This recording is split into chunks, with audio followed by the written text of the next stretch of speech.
Chers amis, bonjour. Je reviens instamment de Bruxelles, où avec des compatriotes de plusieurs associations rassemblées, nous venons de célébrer la commémoration des événements de février 2008 au Cameroun, les fameuses émeutes.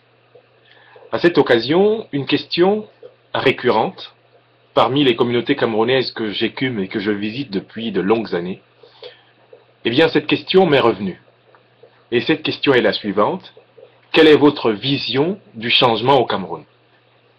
À votre avis, qu'est-ce que c'est que le cap que vous définiriez pour la transformation du Cameroun, pour son passage de l'état actuel à un état que l'on puisse considérer comme désirable? À quelles conditions croyez-vous que la politique camerounaise puisse de nouveau être réenchantée? Je voudrais très brièvement dans cette vidéo retracer les grands axes de ce qui pourrait, à mon avis, signifier une vision nouvelle, un cap nouveau pour ce grand pays d'Afrique centrale, qui malheureusement aujourd'hui est la véritable ombre de lui-même. D'abord, on ne peut pas changer un pays, comme le Cameroun, si on n'a pas une conscience très nette de ce qu'il est réellement devenu. Avec ses près de 20 millions d'habitants, le Cameroun est au plan socio-économique un pays en très grave situation de défaillance. Les statistiques de l'Institut national de statistique du Cameroun sont très claires. Voici un pays qui produit de la croissance pauvre. Avec 4% de croissance, il ne réussit pourtant pas à élever la condition de vie de la majorité de ses habitants.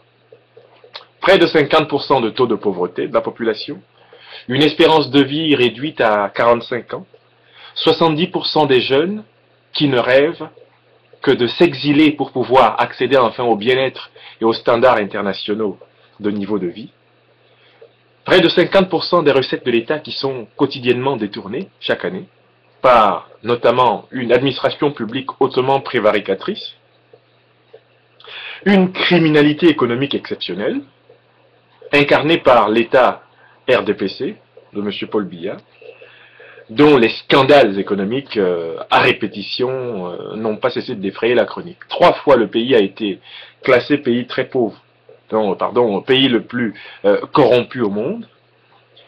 Et on peut partir du principe que le rassemblement soi-disant démocratique du peuple camerounais, le RDPC au pouvoir, est entièrement bâti sur la défaillance, sur la détérioration, sur la destruction économique du Cameroun. Il n'y a pas d'avenir économique au Cameroun avec le pouvoir qui depuis 32 ans l'a conduit aux enfers. À cette chose ignominieuse qu'on appelle la croissance pauvre. Près de 4% de points de croissance avec la majorité de la population vivant en deçà du seuil de pauvreté. Si vous prenez un pays à économie relativement comparable, la Côte d'Ivoire, qui est parti de moins 5% lors de sa crise de 2011 et qui est aujourd'hui à 8,6% de croissance, vous comprenez pourquoi un tel pays peut produire une politique publique de nature à faire reculer à court terme la pauvreté. Alors que le Cameroun, qui est entièrement prisonnier d'une administration prévaricatrice et d'un régime corrompu, a vocation à ne réaliser aucune de ces soi-disant grandes ambitions dont M. Biya nous a gargarisé. Au plan culturel, l'état des universités camerounaises, des lycées et des collèges n'a jamais été aussi lamentable. Les taux d'échec au baccalauréat, souvent à près de 80%, réjouissent sans fin les ministres de l'Éducation nationale qui y voient l'indice d'un système éducatif sérieux. En réalité, un système qui produit autant d'échecs est coupable de crimes culturels car il abandonne la quasi-totalité des générations apparues ces 32 dernières années à la marge de la modernité, des métiers valorisants et de l'ascenseur social démocratique. Ascenseur social, évidemment, de la méritocratie aussi. Si on extrapole vers la gestion des sports et des arts, le Cameroun donne en spectacle l'humiliation continue de l'excellence par la médiocrité. J'utilise là exactement l'image inverse du projet exprimé par le livre du philosophe Ndiom Wele, ancien ministre et secrétaire général du parti au pouvoir, comptable du régime de M. Biya, par voie de conséquence. Un échec culturel cuisant. Une absence de perspective dans le domaine des arts, dans le domaine des sports, tous les Camerounais en conviendront. Au plan politique, le régime a systématiquement refusé sa légitimation par la souveraineté du peuple, donc par la voie des urnes. M. Biya et aucun de ses co-gestionnaires du pays ne bénéficient réellement de l'onction du peuple, car les élections, soi-disant, qui les ont conduits à chaque fois à la tête du pays, sont émaillées d'irrégularités massives, chroniques et absolument honteuses. Sans revenir à l'ère du parti unique de 1966 à 1990, où les résultats des élections n'intéressaient personne, puisqu'on les connaissait d'avance, force est de constater quand même que depuis la forfaiture de 1992, lorsque M. Biya vole la victoire du candidat de l'Union pour le changement, Ni John Frundi, le dédain des Camerounais envers les élections est allé en grandissant. La convocation ubuesque cette année 2013, n'est-ce pas, des sénatoriales, est la dernière farce du genre. Biya et le RDPC ont littéralement dégoûté les Camerounais de la politique. J'avais repris le thème sartrien de la nausée et le mythe de Mademoiselle Maniaca pour illustrer cela dans une conférence de 2008 appelée « La crise de la jeunesse camerounaise » qui apparaîtra dans mon ouvrage « Critique de la tragédie camerounaise » en préparation chez l'Harmattan. La légitimité manquant au RDPC, il se base sur une légalité capricieuse et violente pour régner. Interdiction fantaisiste des manifestations publiques et privées de l'opposition, harcèlement des personnalités de la société civile qui tentent d'articuler un discours de modernité, intimidation, assassinat politique, voilà ce dont le RDPC nous a largement abreuvé pendant ces 30 dernières années. L'absence de compromis et de consensus politique entre le pouvoir et l'opposition livre le Cameroun aujourd'hui à deux options également dangereuses. Soit une haïtisation par une sorte de détérioration lente et irréversible, soit immédiatement une confrontation violente et sans forme, une confrontation anomique entre des groupes qui aujourd'hui sont en train de se miliciser en raison de l'entourage, de l'environnement géostratégique du Cameroun qui est très friable. Et puis, dans ces deux phénomènes, que ce soit donc la haïtisation ou la montée de la milicisation, ce qui frappe, c'est un phénomène transversal qui caractérise aujourd'hui le Cameroun, c'est le discrédit large de la classe politique au pouvoir, comme de l'opposition, dans l'opinion nationale et internationale.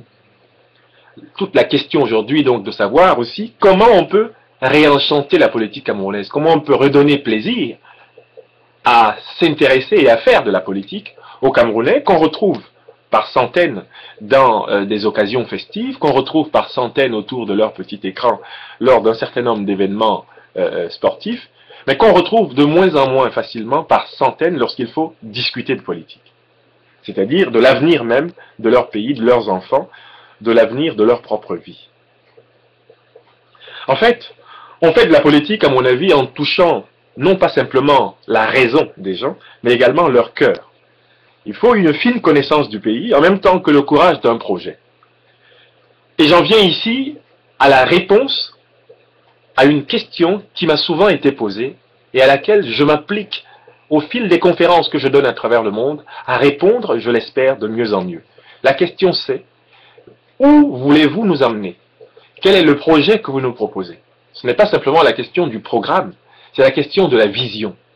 Un projet, c'est une vision de l'avenir qui donne envie aux gens de faire de la politique parce qu'ils estiment que les transformations qui sont proposées en valent la peine. Je pense qu'il y a un certain nombre de questions sur lesquelles la décision doit se faire. Ce sont ces questions-là que des Camerounais doivent se préparer à incarner. Ce sont ces questions-là que je voudrais traduire à partir de cet art fondamental camerounais venu de l'upécisme que j'appelle l'art du mpodol, l'art du mpodolisme. Il nous faut formuler très clairement la perspective dont le peuple camerounais a besoin. Je te parle camerounaise, je te parle camerounais. Et je te dis comment je crois, après avoir mûrement et longuement réfléchi, que notre pays, le Cameroun, peut se tirer d'affaire. Les questions en question, c'est la question homosexuelle, c'est la question de la double nationalité, c'est la question de l'égalité des sexes, c'est la question de la domination féodale, c'est la question de la transparence économique, c'est la question de l'immigration et de l'apatridie, c'est la question de la forme de l'État national, la question de la relation à l'Occident, et notamment la relation à la France, c'est la question de l'industrialisation du Cameroun, c'est la question écologique, n'est-ce pas, qui est fondamentale, et on peut y ajouter deux autres questions, la question des minorités ethniques discriminées et la question géostratégique. Dans la question des minorités discriminées, évidemment, je prends en compte le fameux problème anglophone.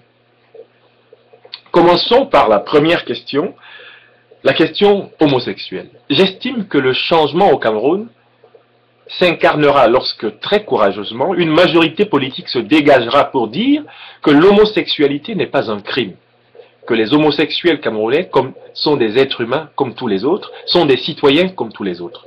Nous n'avons pas à confondre l'exploitation des relations sexuelles par des cercles pervers du pouvoir pour administrer la domination sociopolitique avec les orientations sexuelles des adultes consentants.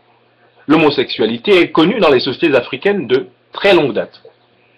On ne peut pas considérer que parce qu'un adulte est homosexuel, il mérite d'être marginalisé, violenté, exclu des relations civiques normales.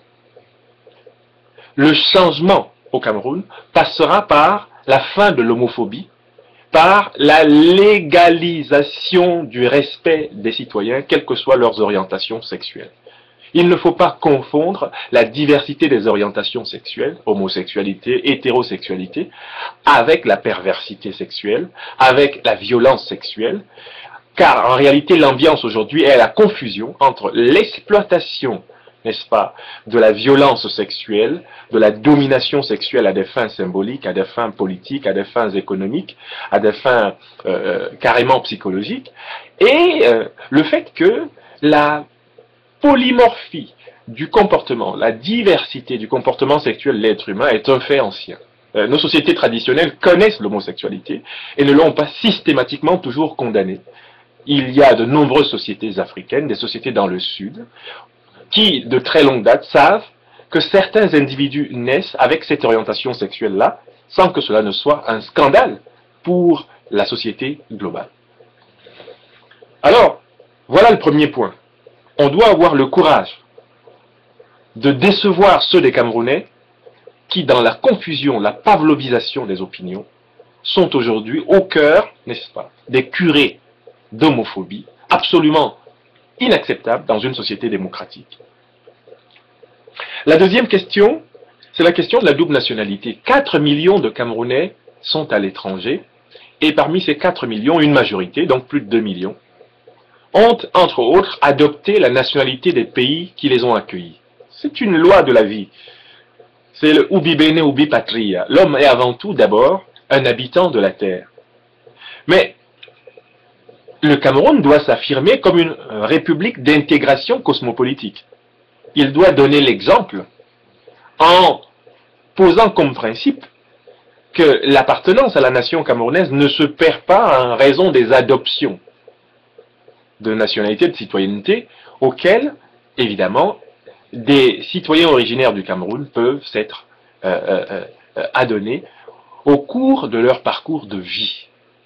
Si tel est leur désir, tous les Camerounais et tous les Africains vivant au Cameroun peuvent continuer de jouir ou, pour certains, accéder à la nationalité camerounaise. C'est cela faire du Cameroun une république panafricaine d'intégration. Il faut donc que cela change. Je voudrais parler de la question de l'égalité des sexes. Il nous faut affirmer l'égalité de l'homme et de la femme dans le foyer, l'égalité de l'homme et de la femme dans la société. Il faut que cela soit marqué dans le droit civil camerounais. Il faut que cela soit constitutionnalisé. Il faut que le Cameroun fasse ce que la Côte d'Ivoire a pu faire.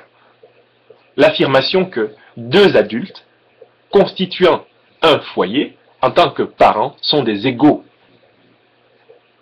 Et que la différence sexuelle ne fonde pas une hiérarchie sociale. Le Cameroun changera lorsque nous ferons respecter le droit des femmes d'être considérées comme des citoyennes à part entière et non pas comme des citoyennes entièrement à part. Voyez tous les changements que cela peut apporter.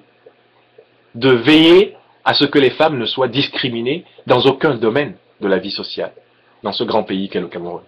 Les femmes sont déjà au cœur de la production économique. Elles sont déjà au cœur de la stabilisation de la vie privée de la société camerounaise. Si la loi venait à veiller à ce qu'elles soient en tout point, dans tous les domaines, également traitées avec les hommes, même ce phénomène des violences faites aux femmes en serait réduit. C'est la division socio-économique du travail au détriment des femmes qui est le fondement de leur marginalisation politique, de leur marginalisation économique, de leur marginalisation symbolique et du fait qu'elles subissent massivement la violence de l'ordre phallocratique. La question de la transparence économique. On a souvent parlé de la corruption de l'État RDPC. Il faudra insister que le changement, ça voudrait dire la fin, en tout cas la réduction massive du phénomène de corruption, n'est-ce pas, de l'État, mais aussi la transparence dans la sphère privée. L'économie camerounaise informelle, celle qui passe dans les réseaux financiers non fiscalisés, cette économie devra cesser. Tous les Camerounais devront s'efforcer de faire ce qu'ils souhaitent que l'État camerounais fasse, c'est-à-dire clarifier leur rapport à la richesse, avouer ce qu'ils possèdent et participer de manière objective à l'effort national. L'économie informelle cessera lorsque les Camerounais auront confiance dans leurs banques. Mais lorsque les banques rempliront les conditions de la fiabilité, il ne sera pas acceptable que des masses extraordinaires d'argent échappent à la visibilité fiscale, à la visibilité de l'État. La transparence, ce n'est pas que la transparence du public, ça sera aussi la transparence du privé. La question de l'immigration et de l'apatridie, elle est liée à la question de la double nationalité, elle est liée à la question de l'accès à la citoyenneté. Moi, j'affirme que le Cameroun doit se placer au diapason de grands pays d'intégration africaine comme l'Afrique du Sud, comme la Côte d'Ivoire, pour servir littéralement de locomotive de l'intégration en Afrique centrale. Ce sera une réponse à des phénomènes de rejet observés en Guinée équatoriale, au Gabon, ces 30 dernières années, et rejet de citoyens de la sous-région. Ce sera une réponse à l'ambiance de méfiance qui règne entre le Cameroun et son grand voisin, pratiquement premier partenaire économique en termes d'échange, le Nigeria, de dire que nous nous acheminons vers une véritable citoyenneté régionale africaine, intégrant la communauté économique d'Afrique centrale et éventuellement, pourquoi pas, n'est-ce pas, la fédération nigériane. Je voudrais parler de la question de la forme de l'État national. J'affirme que une nouvelle géographie politique camerounaise doit être faite. Les 10 provinces camerounaises actuelles sont issues de la géopolitique coloniale, qui tentait de constituer les territoires sur la base du principe d'hégémonie ou d'uniformité ethnique. Il nous faut retracer en 4 ou 5 grandes régions ce Cameroun-là.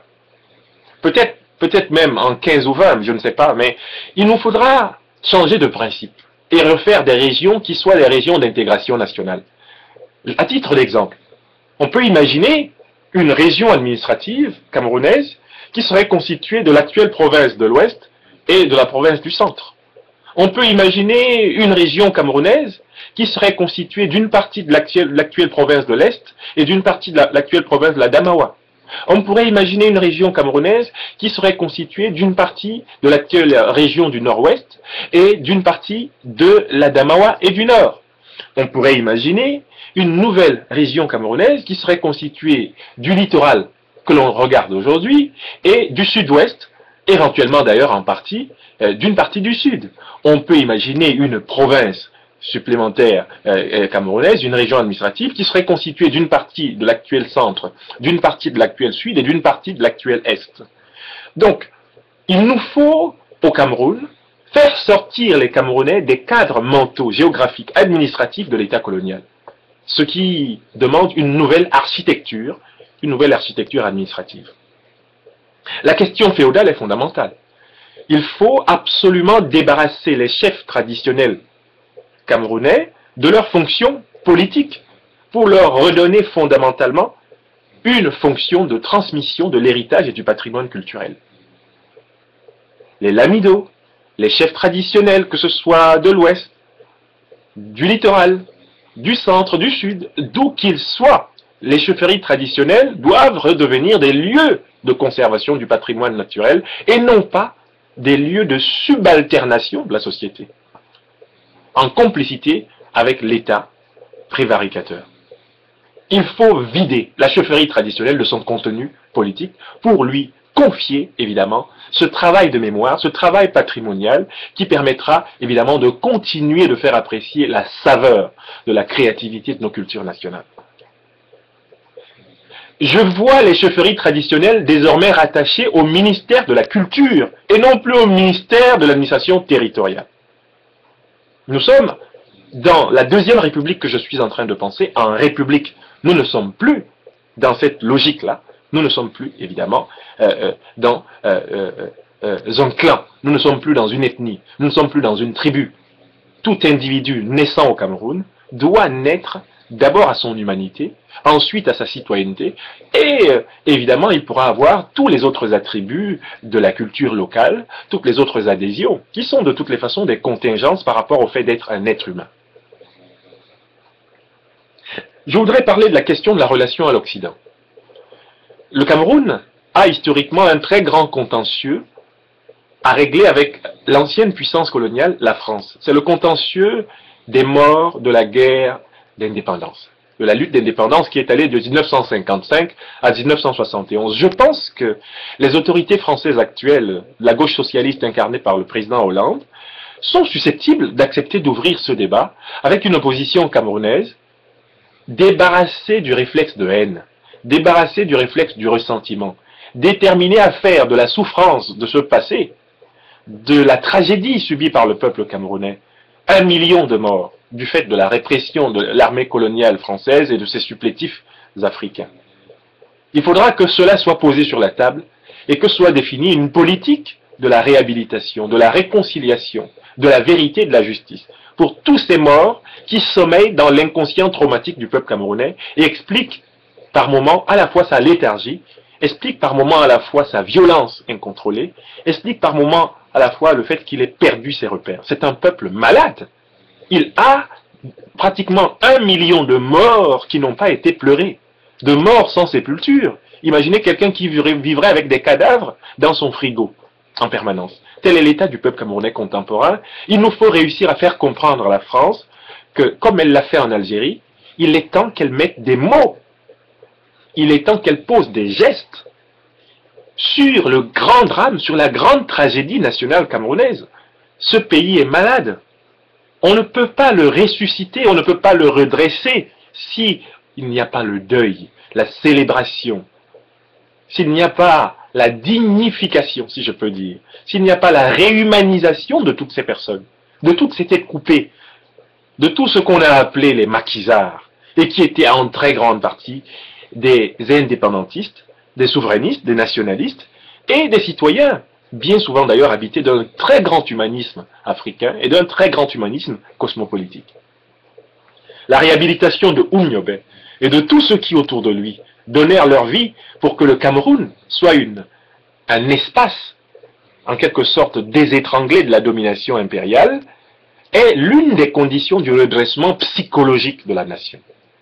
Nous nous efforcerons d'expliquer à la France que cela est nécessaire pour passer à un autre cap dans ses relations avec le Cameroun. Mais il faudra expliquer aux Camerounais que l'anticolonialisme dogmatique n'a pas d'avenir. La France a des intérêts dans le golfe de Guinée, comme beaucoup d'autres grandes puissances. Et on ne peut pas gouverner le Cameroun contre la France. Il faut gouverner le Cameroun pour les Camerounais. On ne peut pas gouverner le Cameroun en refusant de négocier avec les grandes puissances du monde qui sont intéressées au Cameroun en raison même du régime de vie de leur puissance. La France, la Chine, l'Angleterre, l'Inde, le Brésil, les États-Unis s'intéresseront, la Russie s'intéresseront nécessairement au Cameroun, et cela est une donnée de la politique réelle et non pas de la politique émotionnelle. La haine n'a jamais pu, même en se constituant comme facteur de lutte, certains le disent, mais ils ne le pensent pas assez, la haine n'a jamais pu fonder une politique d'avenir. On se projette dans l'avenir à partir de la spontanéité créatrice, n'est-ce pas, de la générosité, de l'esprit, de la raison et du cœur. La question de l'industrialisation du Cameroun est fondamentale. Je pense par exemple que la zone qui va du sud-ouest Cameroun jusqu'au nord Cameroun, donc les 1000 kilomètres pratiquement de frontière avec le Nigeria, devrait, en raison des richesses qui y sont disséminées, servir de zone d'intégration panafricaine économique.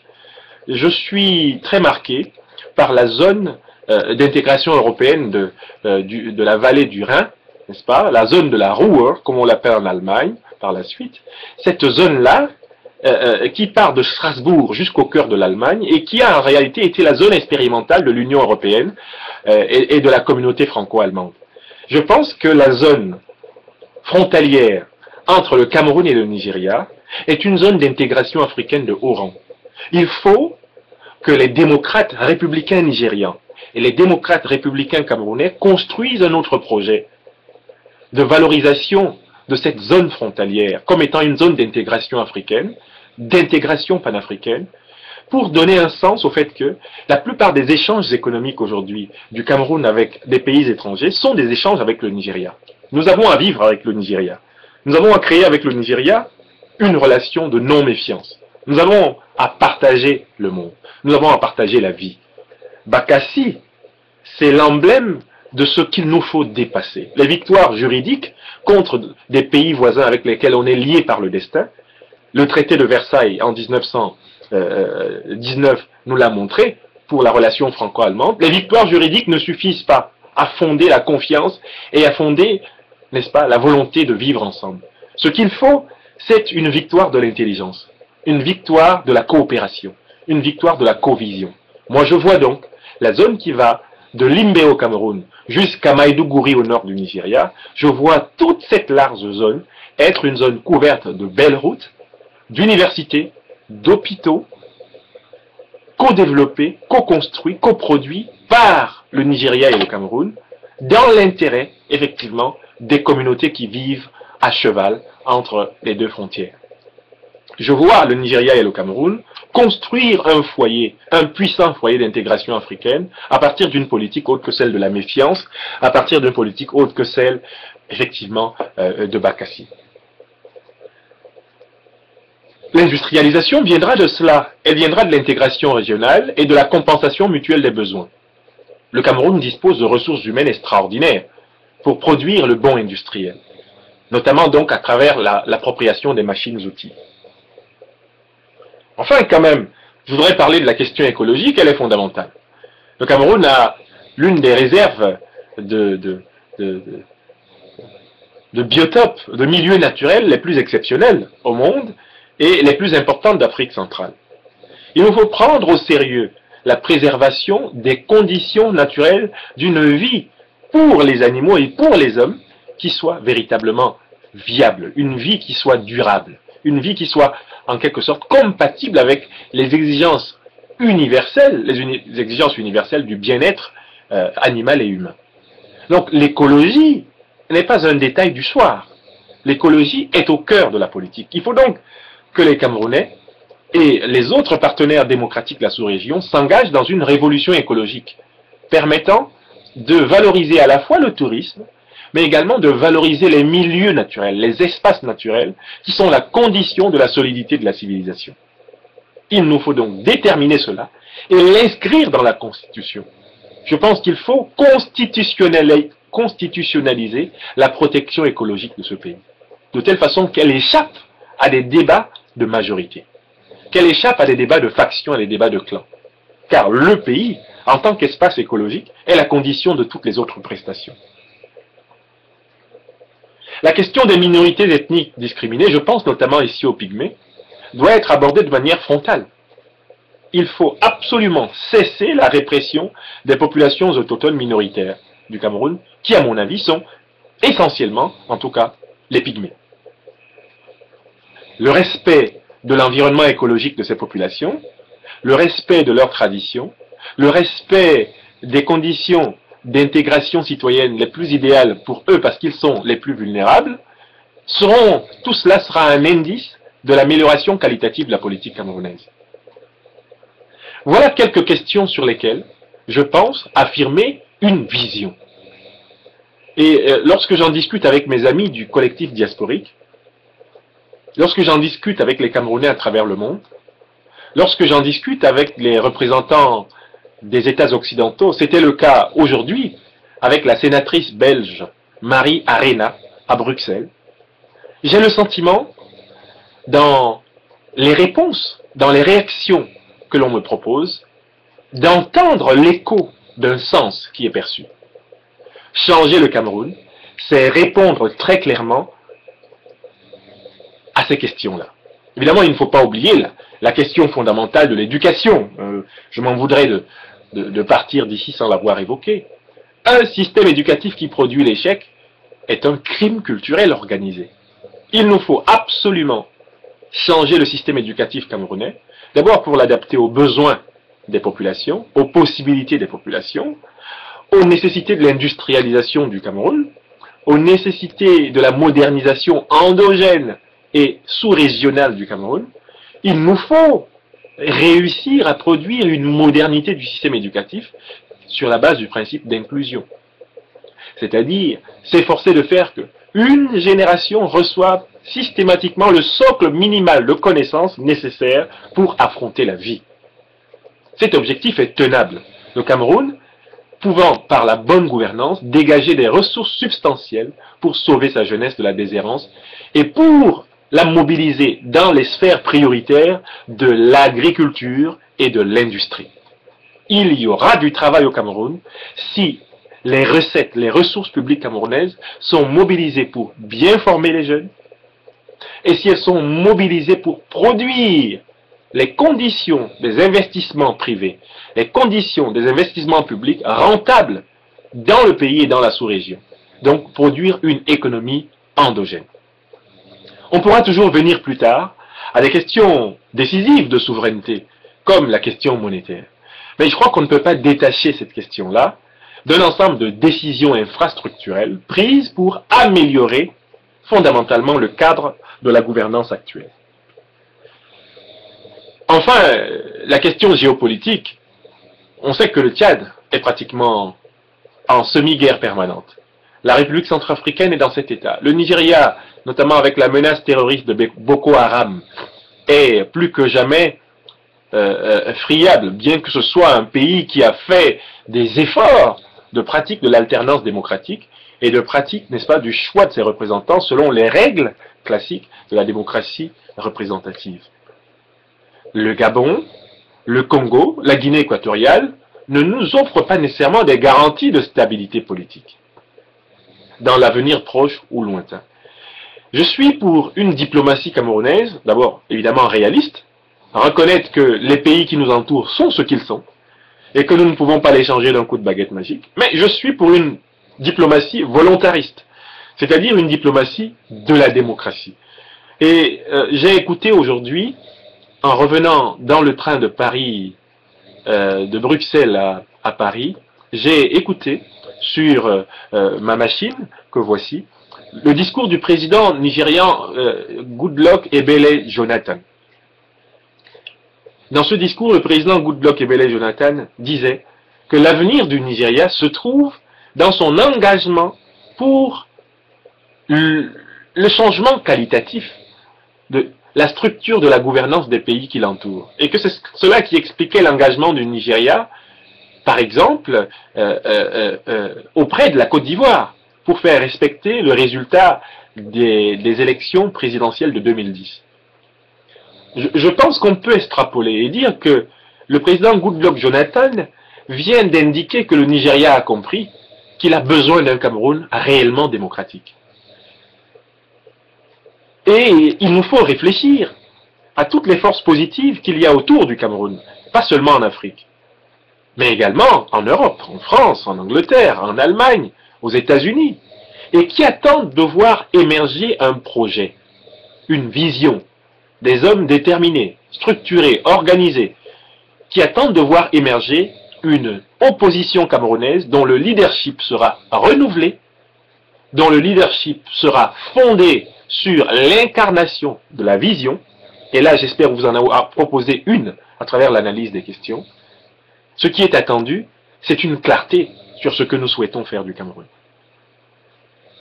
J'espère que dans cet exposé relativement menu, synthétique, j'ai précisé ce que ça peut être, ce pays-là demain. Et je voudrais être des architectes du nouveau Cameroun. Des architectes du Cameroun qui nous offrent déjà, sous la forme de la pensée, de la théorie, de la vision, les contours d'un jour nouveau qui vient. Et je parodie là une très grande écrivaine de notre génération, Léonore Amiano, dans l'un de ses derniers romans.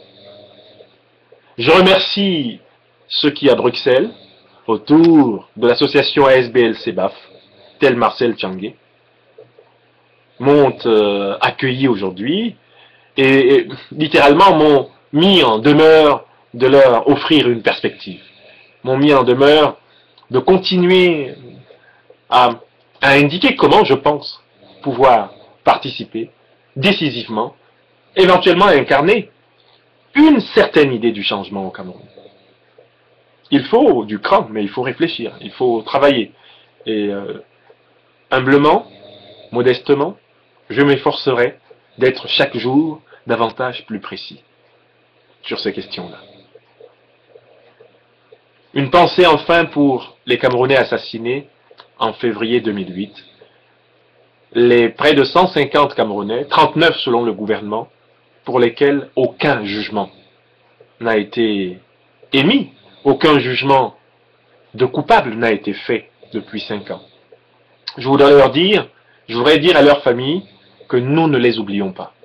Je voudrais dire aux prisonniers des émeutes de 2008, je pense à Paul-Éric Kingé, je pense à tous ceux qui, bien qu'anonymes, sont encore dans les geôles du biaïsme, en raison de leur engagement dans les rues lors de ces émeutes de la faim et la contestation du tripatouillage constitutionnel de 2008, que chaque jour ils sont dans nos pensées. Je voudrais dire à Enome Yomese que chaque jour il est dans nos pensées.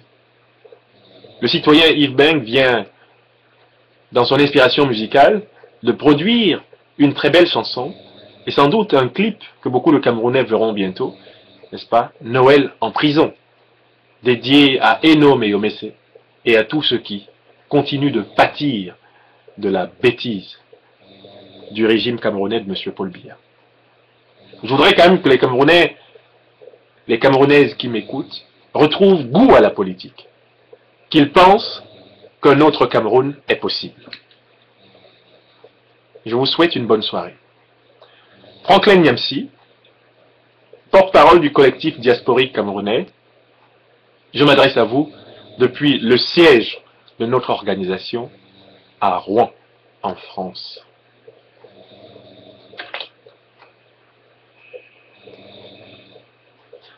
Au revoir.